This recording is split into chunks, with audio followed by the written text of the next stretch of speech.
Halo Sobat Medical Global, kembali lagi di channel kami.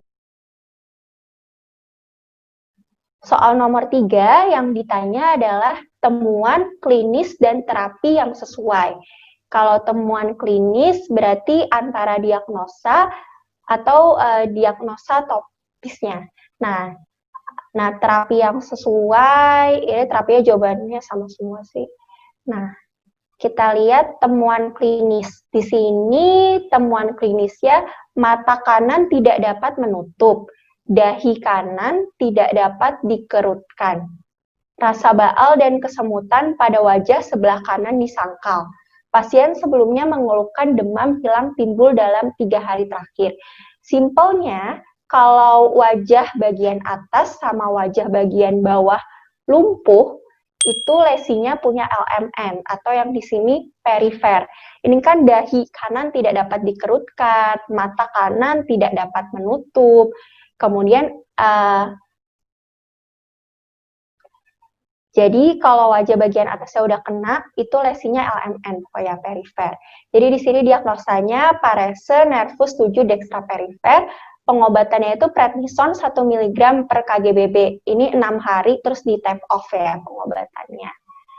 Nah, Bell's palsy itu apa sih? Bell's palsy itu adalah paralisis facialis idiopatik dan penyebab terseringnya itu paralisis facialis unilateral. Onset kejadiannya akut, tipenya LMN dan membaik pada 80-90% kasus. Etiologinya sebenarnya idiopatik tapi sering dikaitkan sama virus. Virusnya itu herpes simplex virus sama herpes zoster virus yang bisa dorman di ganglion dari nervus 7 ini. Nah, gejalanya bisa berupa kelumpuhan otot wajah, tidak mampu menutup mata, nyeri tajam pada telinga, terus gangguan pengecapan karena nervus 7 mempersarafi 2/3 anterior lidah kan, kemudian hiperakusis, kesemutan pada dagu dan mulut, epifora, nyeri okular, dan penglihatan kabur. Onsetnya akut dan puncaknya itu kurang dari 48 jam, parasisnya terutama pada pagi hari. Nah, pemeriksaan fisik dan pemeriksaan neurologisnya ditemukan lipatan datar pada dahi, lipatan nasolabial pada sisi kelumpuhan, lateralisasi ke sisi berlawanan saat tersenyum, peningkatan salivasi pada sisi yang lumpuh. Itu khas yang ditemukan dalam pemeriksaan neurologisnya. Untuk pemeriksaan penunjang, kita bisa cek darah rutin, ureum kreatinin, gula darah, elektromiografi atau EMG, dan MRI kepala, plus kontras bila dicurigai ada lesi sentral. Nah, ini kita lihat ya, kenapa kalau lesinya itu tipenya LMN, dia lumpuhnya itu di wajah bagian atas dan juga bagian bawah. Jadi kalau misalnya lesinya sentral, bukan perifer atau yang tipe UMN, dia lumpuhnya di wajah bagian bawah aja. Nah, untuk wajah bagian atas, itu dia mendapatkan 2 persarafan nih. Bisa dilihat di sini ya dari korteks cerebrinya. Ada dari sisi kontralateral dan ada dari sisi ipsilateral. Makanya kalau lesinya sifatnya sentral di sini, yang lumpuh wajahnya bagian bawah aja karena wajah bagian atasnya di sini nih, wajah bagian atasnya dapat juga persarafan dari sisi ipsilateralnya. Itu kalau lesinya sentral. Nah, kalau Bell's palsy kan lesinya perifer ya.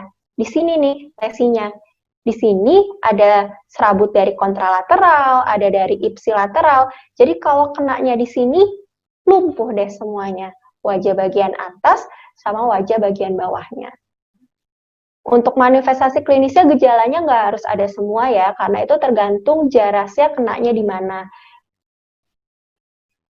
Nah, ini kriteria grading berdasarkan kriteria Haus and Bregman. Di sini yang perlu digarisbawahi, kemampuan kita tuh cuma sampai grade 4 aja. Kalau udah grade 5 sampai grade 6, dirujuk. Nih. Kita kalau ketemunya udah dalam keadaan grade 5, grade 6 dirujuk. Keadaan grade 5 tuh gimana sih? Dia udah asimetris wajahnya saat istirahat. Kalau misalnya grade 1 sampai grade 4, dia masih bisa simetris wajahnya ketika istirahat. Nah, kemudian lipatan dahinya tuh benar-benar udah nggak ada dan matanya udah lagophthalmus, udah incomplete closure, mau pakai usaha apapun matanya nggak bisa nutup. Nah, kemudian dari pergerakan bibirnya juga slight movement.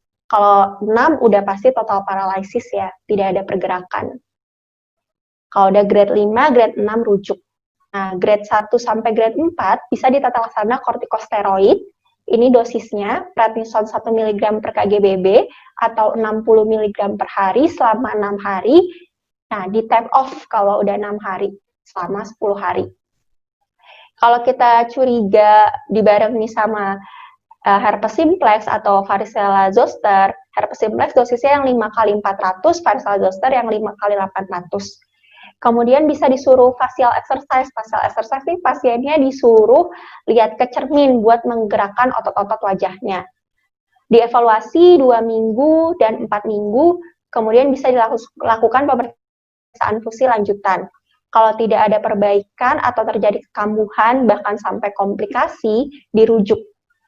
Nah, selain itu juga ada perawatan suportif ya, karena dia lagophthalmus, matanya kebuka terus, lama-lama bisa dry eye, terus bisa keratitis, malah nimbulin infeksi mata kan.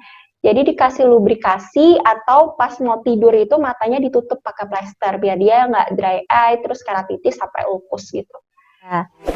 Nah, sekian pembahasan kali ini. Jika ada yang mau ditanyakan atau kritik dan saran, silahkan tulis di kolom komentar.